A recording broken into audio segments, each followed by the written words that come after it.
¿Cómo les va? Seguimos con la segunda parte del curso de la fotografía. En este caso, el objetivo de aprendizaje es conocer el lenguaje narrativo de ángulos y planos. Tal vez una pequeña introducción. Cuando hablamos de lenguaje narrativo en la parte audiovisual, la unidad básica viene a ser el plano. El plano viene a ser una especie de encuadres, de elementos, de simbología, de colores, de iconos que están dentro de un cuadro bidimensional para poder connotar y denotar lo que veíamos en la anterior clase, que específicamente con este lenguaje no es lo mismo que la parte de letras, ¿no es cierto? Entonces aquí comienza a conjugar mucho la habilidad de sintetizar, de poder contar una historia por medio de metáforas, por medio de la semiótica, por medio de transmitir una sensación, ¿no? Entonces, viene utilizándose desde mucho tiempo los planos y los ángulos para tal vez tener podría llamarse una bonita letra al momento de tomar fotografía, un bonito lenguaje para poder hacer la secuencia y que las demás personas puedan entender y comprender rápidamente este lenguaje que es muy plástico y muy soluble. Para poder entender, yo pienso que siempre explico algo previo y viene a ser algo que se llama la composición. Entonces, ¿qué es componer? ¿Qué es la composición? Entonces, si nos damos cuenta, la fotografía viene a ser un rectángulo. Y componer es mover, quitar, hacer suponer los elementos y tienen que tener de alguna manera un equilibrio. ¿A qué me refiero con los elementos? Puede ser una persona o una piedra, puede ser una montaña, puede ser un paisaje, tiene que ver el sol, la luna o una iglesia. Entonces, todo lo que salga dentro de la fotografía básicamente va a entenderse cómo ordenar los elementos para que tengan un equilibrio o tengan un peso dentro de la composición. Cuando yo realizo fotografía, claro, mi profesor me decía, en ese caso, hace ¿qué les diré? Unos 12 años, me decía, Carlos, compón. Entonces, tienes que saber cómo coordinar, si es que metes más zoom, quitas más zoom, si es que te acercas o te alejas, si es que tienes mayor cantidad de luz, menor cantidad de luz. Entonces, tienes que saber cómo componer y buscar el ojo fotográfico, y todo eso lo tienes que hacer también pensando en connotar y denotar al mismo tiempo. O sea, no puede ser una fotografía vacía. Entonces, con los años de práctica, tienes que saber entender que a veces los momentos son únicos y el reflejo de componer en ese momento, de hacer una buena fotografía, al momento de hacer el shoot fotográfico, tienes que entender todos esos elementos porque tal vez una foto no se vuelva a repetir nunca más. Los elementos básicos de la composición vienen a ser, no elementos, podría llamarse las leyes, vienen a ser estas líneas imaginarias de los tercios. ¿Cómo yo realizo los tercios? Aquí les tengo un ejemplo, ¿no? Entonces, como es un rectángulo, vamos a imaginar que dividimos en 3 partes de arriba, verticalmente y horizontalmente, como que si fuera una barra de chocolate. Entonces, en estos cuadros que quedan después de hacer la intersección cruzada de las líneas, vamos a fijarnos que cada uno se hace unas pantallas más chiquitas y vamos a tener la posibilidad y el lujo de saber dónde colocar los elementos básicamente. Entonces ahorita tenemos un elemento muy básico que viene a ser un fondo difuminado, ¿no? Difuminar quiere decir que de alguna manera hago que el foco se quede objetivamente en el objeto, el sujeto enfocado, y voy a desenfocar el fondo. Entonces generalmente eso podemos hacer con las cámaras DSLRs y ahora con las nuevas cámaras de los iPhones en esta parte del retrato también se puede trabajar bastante bien. Entonces esta opción del iPhone es muy buena porque solo enfoca específicamente el objeto o el sujeto dándole un clic, ¿no? Dándole encima. Y todo lo de atrás, como les digo a mis alumnos para que puedan aprender, es como que si ustedes pusieran vaselina en algún momento. Pero eso también pilas, o sea, eso yo no puedo hacer con un fondo donde esté una pared y esa pared obviamente no tenga una trascendencia. Entonces los puntos de fuga, a lo que me refiero es que busquen una buena locación para poder desenfocar atrás. Por ejemplo, una buena locación, nosotros aquí que vivimos en Quito, vendría a ser tal vez de aquí, qué sé yo, el Parque de Lechimbía. Podrían venir a ser acá, tal vez en Guápulo, que estamos de aquí muy cerca, que estamos en el Campus Girón de la 12 de octubre. Y nosotros podríamos buscar siempre dónde localizar a la persona para que subamos más de nivel en la parte de connotar y denotar y contar mucho mejor la historia. Entonces, si hacemos algo más de preproducción, o sea, pensamos previamente cómo hacer la fotografía, obvio que nos va a salir mucho mejor. Volvamos a la parte de los tercios dorados, dividimos como que si fuera un chocolate, ¿no es cierto? Tenemos 3 tercios de arriba, tenemos de abajo. Lo más indicado, lo más básico para que una fotografía salga realmente centrada y que el mensaje pueda trascender positivamente, viene a ser en la mitad de estos cuadros. La mayor cantidad de atención siempre va a estar en la mitad de los cuadros, en los cuales aquí va a estar la cara de una persona, tal vez la fotografía puede ser de un faro. El objeto o el sujeto tiene que estar dentro de este cuadro básicamente para poder denotar. Ahora hay otra clase podría llamarse de maneras de hacer entender psicológicamente dónde ubico. Por ejemplo, la mayor cantidad de logos de las empresas es ubicado en el cuadro inferior derecho, porque de alguna manera la retención de los ojos se quedan más a este lado, en este lado inferior. Entonces por eso ustedes verán los logos de las empresas siempre ubicados, de los canales, en esta parte de acá. Otra regla básica viene a ser ya componer con más objetos. Por ejemplo, aquí les he puesto otros elementos. Entonces ya tenemos esta pared que está huequeada, tenemos esta ventana de madera, tenemos esta bicicleta. Entonces ya no tenemos este objeto súper simple, sino ya tenemos otros elementos para que me den equilibrio y peso. Ahora, ¿cómo sé esta parte de equilibrio y peso? Entonces les voy a explicar con esta fotografía. Digamos que esta parte del hoyo y esta parte de la ventana me está dando el peso diagonal con el mismo tamaño en esta bicicleta. Entonces imaginemos que solo sean como una especie, ni siquiera darle significado a los elementos. Entonces pareciera que tuviera el mismo tamaño que tiene acá. Entonces de alguna manera este espacio queda como libre y yo lo que pudiera tal vez añadir es una persona aquí, parado en esta parte de aquí, con un color que resalte, tal vez vestido de azul, ya no de amarillo, ¿no? Para que obviamente no se pierda con la pared, y trabajar esa parte de ejecutar, de equilibrar. Entonces el equilibrio viene a ser que si tengo algo, unos elementos de la misma cantidad de peso, no necesariamente de forma, también esté al otro lado vinculado y también me dé esa parte donde pueda mantener yo el equilibrio para que se pueda realizar, para que se pueda mirar. Entonces, obviamente, quedémonos de aquí. Si vamos a hacer una buena fotografía o una entrevista o un perfil a alguien, vamos a colocar a la persona siempre en el centro.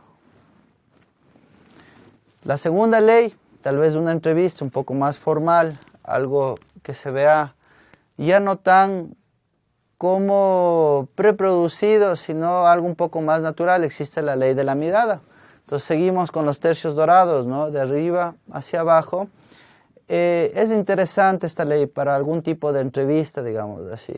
Si yo estoy mirando hacia un lado, el entrevistador tiene que estar al mismo lado, a la misma altura de los ojos, y voy a tener algo que se llama aire.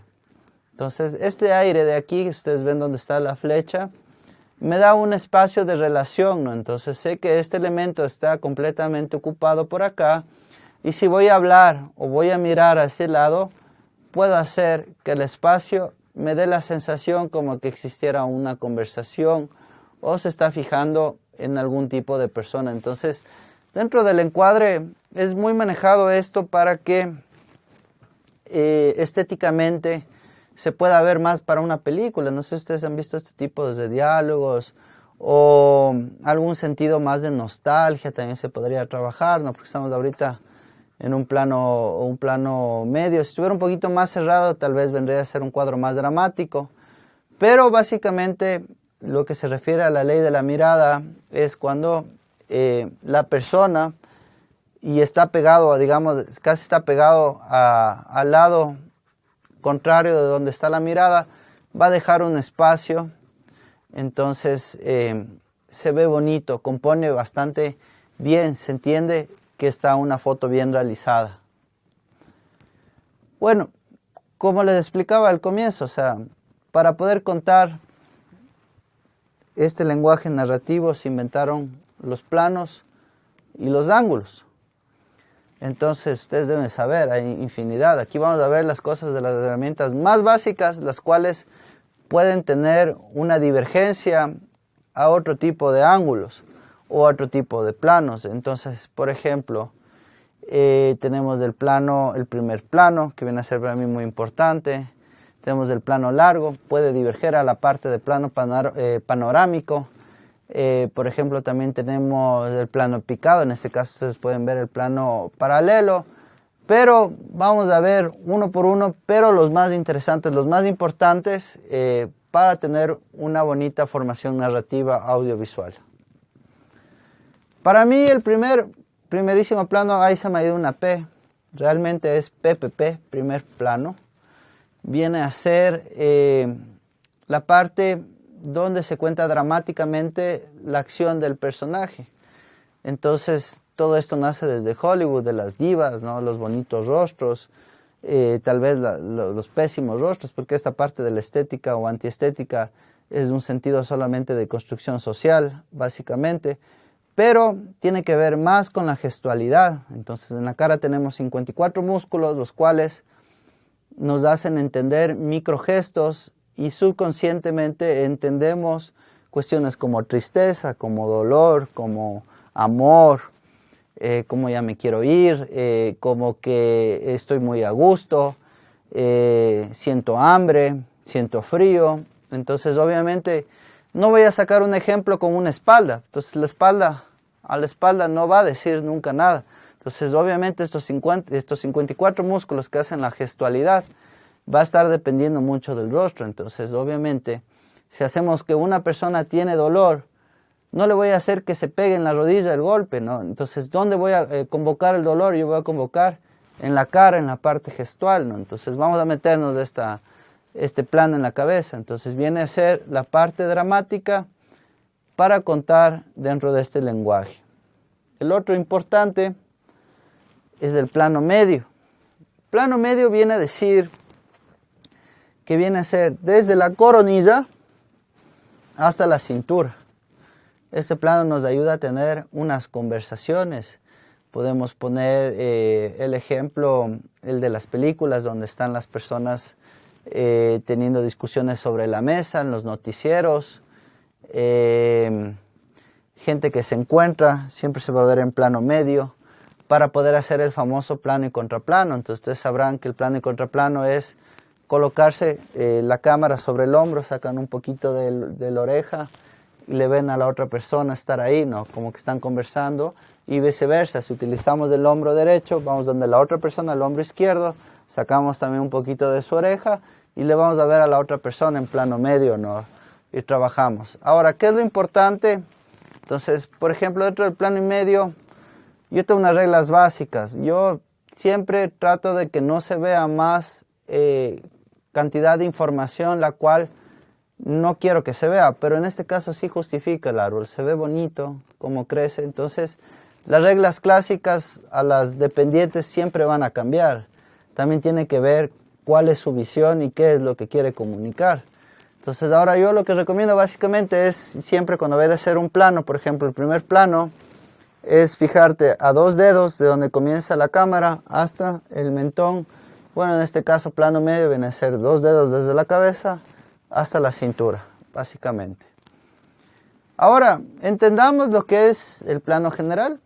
General puede ser, como en este caso, ¿no? Se le ve el cuerpo completo, ¿no? Se ve que todas las partes del cuerpo básicas segmentadas están adentro, ¿no? Entonces está la cabeza, está el torso, están las piernas, están las manos dentro de acá.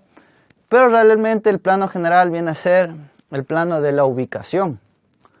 El plano de la ubicación narrativamente a mí me expresa el lugar donde yo estoy cubriendo el evento, donde se encuentra el personaje, desde donde yo parto la historia. Entonces es muy importante siempre que en las producciones se pueda realizar este tipo de planos.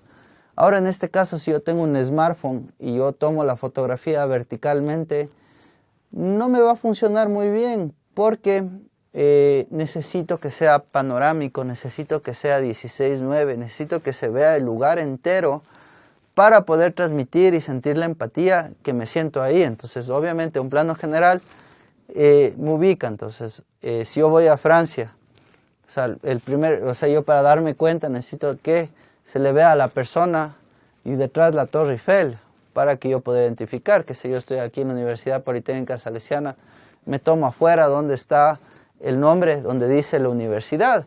Si voy a hacer una cobertura de un evento en el Ichimbía, entonces obviamente saco el Palacio de Cristal o saco un fondo de las iglesias para que la gente tenga esta ubicación. Yo les digo de broma, el Ubicatex. Entonces siempre tiene que constar este plano general para poder dar la ubicación. Lo más bonito, el ángulo, a mí el plano que más me gusta es el plano detalle. Esto me transmite, es como que si yo estuviera viendo las cosas con mi ojo. La mayoría de personas piensan que todo vemos en grande, pero eso es como mentira. Nosotros realmente nos acercamos, o sea, yo veo las teclas, de aquí yo me veo la mano. Cuando cojo una flor veo la rugosidad, el color, le huelo, le siento la textura, sé de qué se trata. Y la otra vez les hablaba de esta naranja que es la americana, la que tiene como estos puntitos como piel. Entonces, obviamente, si cierras todo el plano y te fijas, coges bien foco, ¿no? Con la cámara, te das cuenta que es súper bonito fijarse las cosas desde lo más pequeño, desde lo particular a lo general. No todo el mundo es de lo general a lo particular, sino que estamos como a veces muy equivocados que pensamos que todo es grande, sino que más bien comenzar a detallar las cosas. Por ejemplo, la firma de un documento, qué sé yo, una sonrisa cerrada de una persona haciendo la entrega tal vez de algún premio. Trabajar, en este caso se pueden hacer los famosos enfoques diferenciales. Entonces, si yo acerco un objeto muy cercano a la cámara y cojo foco, puedo diferenciar el otro plano. Entonces le doy clic en el celu, por ejemplo, en este fondo está iluminado mi flor, y le doy clic acá en el fondo, se desenfoca esto y se enfoca el otro del fondo, pero siempre y cuando tenga un objeto en plano detalle. Entonces ese es el secreto. Entonces cojo un objeto, que sea un esfero big, un boli big, y le pongo acá y enfoco al esfero, se me ve súper chévere, la punta hermosa, se ve hasta como si hubiera estado un poco de tinta caído, y puedo diferenciar el otro fondo, se puede desenfocar. Entonces es el principio del enfoque y el desenfoque. Entonces siempre cuando tenga un objeto para enfocar y desenfocar el fondo. Bueno, aquí les he puesto algo pilas que me gustaría compartir con ustedes, porque cuando es una mala foto, o sea, cuando una extremidad del cuerpo está cortada, la mitad de la frente, una mano, la mitad de un pie, la mitad de la oreja, en este caso la mitad de la chica del copete. Entonces hay que entender de que obviamente tiene que estar dentro de todas las personas, todas las extremidades, toda la parte corpórea. Si es que tiene gorra, si es que tiene un peinado más alto, no le podemos cortar, a menos de que vayamos a hacer un primerísimo plano, que es algo súper cerrado. Pero en este caso mantengámonos en las normas básicas, ¿no es cierto? No cortar dedos, no cortar manos, no cortar la mitad de la frente, tratar que la foto esté en el ángulo más recto posible para poder trabajar. Ahora Tenemos otro tipo de lenguaje que a mí me parece reinteresante. Igual les he puesto aquí unos ejemplos, como la cámara se colocara básicamente para poder entender la angulación y también comprender cuál es el significado de cada una de estas angulaciones, porque ahí volvemos al connotar y al denotar. O sea, es diferente mirar desde dónde se hace la fotografía y qué se quiere transmitir a partir de eso. Entonces, por eso tenemos los ángulos. El más básico de los ángulos viene a ser el ángulo normal. ¿A qué me refiero con el ángulo normal? El ángulo de normal viene a ser algo más de poder tener una conversación un poco más personal, no mentirosa. Entonces yo cuando hablo básicamente hacia el frente, hacia las personas, yo puedo transmitir y comunicarme mi mensaje mucho mejor. Yo soy profesor de aquí de la Salesiana. Cuando yo tengo que dar clases ya con un montón de alumnos, obviamente tengo que ponerme en posición jerárquica y hacerles sentar a ellos. Es una acción más de poder, entonces ellos están un poco más abajo y yo estoy un poco más arriba. Entonces en este caso del ángulo normal, si yo quisiera transmitir algo más de conversación, vendría a ser que los ojos estén conectados con la cámara de alguna manera, entonces estén al mismo nivel de poder contar la historia y transmitir y que se produzca la comunicación. Ahora tenemos la parte del ángulo picado. Yo en este caso podría explicar tal vez por medio de un ejemplo. Si yo quisiera hacer algo, por ejemplo, de un perrito de la calle que está herido, roto la patita, y quiero hacer sentir algo un poco más como de pena, como de tristeza, haría que ese perrito esté al suelo y se sintiera esa parte como más de inferioridad, ¿no? Como en el sentido de es más chiquitito, más pequeñito, poderle ayudar de alguna manera. Entonces, según el producto que ustedes vayan a realizar, por ejemplo, para un afiche, tal vez de abuso familiar, tal vez una chica que está asustada, pintada aquí con unos morados, y hacemos la foto desde arriba, en una esquina superior, dividimos otra vez la pantalla en tres, y colocamos ahora en la esquina inferior izquierda, viene a ser como un poco más peyorativa la fotografía, viene a ser algo como más de inferioridad. Si es que yo tomo la fotografía, entonces puedo coger un banquito y colocar a la persona en un lado, en una esquina, y hacer ese tipo de fotografías. Ahora viene a ser lo contrario, ¿no? Entonces obviamente viene a ser algo más contrapicado. Contrapicado podemos darle el ángulo más como de superioridad. Entonces, en este caso, si le ven al chico, él está haciendo algo un poco de trabajar que él está más arriba, ¿no? Entonces es una persona un poco más superior, entre comillas, pero para contar una historia o para hacer denotar esa parte de la superioridad, el ángulo se puede hacer desde abajo hacia arriba. Ahora es otro ejemplo también que yo les decía. Por ejemplo, yo quiero ver cómo es, por ejemplo, la gran ciudad. Entonces, y hacer notar que tú eres pequeñito. Entonces también coges desde arriba y ves cómo están los edificios. Entonces dices, wow, puta, ha sido como súper grande la fotografía. Y a partir de eso también se puede ver la angulación. O sea, digamos que es la primera vez que llegamos nosotros a Nueva York y nos damos cuenta que hay unos edificios súper grandes. Entonces puedo utilizar un ángulo más contrapicado. Bueno, este ángulo cenital, le he puesto ejemplo con la chica mirando hacia arriba, porque me da la sensación de que la iluminación del sol está en el rostro. Entonces, cenital quiere decir como que hasta ni sombra tiene, ¿no? Entonces, un ángulo completamente desde la frente para arriba, ¿no? Donde está el cenil, donde está la parte de la puesta del sol. Entonces, a veces hay muchas dudas con este ángulo que viene a ser el ángulo, podría llamarse, bueno, viene a ser otro tipo de ángulo, pero yo pienso que este es el más importante, cenital, ¿no? Porque imagínense como que si la luz llegara de frente hacia el rostro, y podríamos hacer que se vea un poco más, como en este caso le veía como que estaba volando, ¿no? Prácticamente. Entonces cenitalmente donde se pone la puesta del sol, lo que yo pensaba, no utilizo mucho este ángulo particularmente, pero sí ven como que expresa un poquito más de libertad, un poquito más de soltura. Bueno, este es el ángulo que a mí más me gusta, es la parte como subjetiva. Entonces ahora, si se dan cuenta, todos los de smartphones, todas las historias, todos estos mensajes de WhatsApp son en ángulo subjetivo, los cuales es como estar en la visión y en el cuerpo de otra persona. Yo les decía el ejemplo, las cámaras GoPro salieron con toda esta parte de acá y era como que se están bajando la bicicleta y ves que casi te matas de ahí en la curva, pero le salvas con las justas.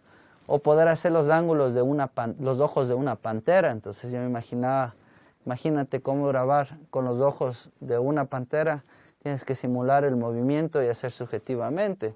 Entonces me decían la otra vez, profe, ¿usted sí ha visto esos planos que se meten a la refri y sacan el pedazo de cake? Entonces, por ejemplo, ya viene a ser algo más creativo con estos ángulos subjetivos, porque también se llaman ángulos imposibles. Todos estos ángulos imposibles a mí me ayudan, por ejemplo, como que si yo tuviera una bolita de papel y lanzo al basurero y ver cómo el basurero, cómo entra la pelotita esta de papel en el basurero. Sino si yo tengo un objeto de valor en la mochila, ya está la cámara dentro de la mochila y se ve las manos que buscan. Entonces, obviamente, tendría que ser algo creativo que ustedes también le busquen la funcionalidad de este ángulo. Específicamente funciona más en video, pero también se puede hacer como que si fueran, por ejemplo, las fauces de un león, como que estén dentro de un maletín. Entonces ya depende de la subjetividad que ustedes quieran hacer con ese ángulo, porque a partir de ese ángulo se pueden hacer cosas, historias fantásticas o hacer que se transporten a emociones. Entonces viene fundamentado dentro de los planos, ¿no? O sea, si ya tengo este plano y más de este otro plano y más de este ángulo subjetivo, va a dar un resultado mucho mejor a lo que nosotros vamos a hacer en nuestra secuencia de fotografías. Bueno, aquí, a mi percepción real, yo tomo las fotos 16:9, que es así, ¿no? Para trabajar. A menos de que yo tenga una red social diferente para poder optimizar la parte vertical. Ahora las redes sociales, por ejemplo, estas de Snapchat, por ejemplo, formatos como Playground, ellos formalizan y cambian el tamaño regularizado, que es el de 16:9, comienzan a trabajar algo más 4:3, o sea, trabajar algo más cuadrado. Entonces, dependiendo para qué voy a sacar de esta manera, si puedo aprovechar panorámicamente todo, ¿para qué voy a sacar vertical? Entonces acuérdense, entonces el 1 es 4:3, es más pequeñito, y 16:9 viene a ser más horizontal, ¿no? Entonces yo prefiero que en este caso cuando sean fotografías vengan a ser un poco más a esta manera horizontal que vertical. Bueno, básicamente viene a ser esto del curso muy rápido para poder entender. Ahora ya viene a ser su creatividad para poder contar las historias. Entonces, si se dan cuenta, tenemos planos y ángulos los cuales tienen normativas psicológicas para que el mensaje se entienda mucho mejor, mezclado con una buena iluminación. Lo único que necesitamos es hacer las suficientes fotos, porque también tomar 20 fotos sobre la misma cosa no tiene ningún caso, sino hacer lo que nos transmite. Acuérdense, siempre tiene que haber un primer plano de rostros, que es la parte dramática, siempre tiene que haber un plano general de ubicación y siempre tiene que haber un plano detalle el cual nos deleite, que nos haga ver como en esos ojos subjetivamente, porque viene a ser un ángulo subjetivo, lo que en ese lugar o nota periodística o reportaje o fotografía estén haciendo y que nos transmita. Mi nombre es Carlos Martínez, les quedo muy agradecidos. Cualquier información queda aquí dentro de este curso virtual. Muchas gracias.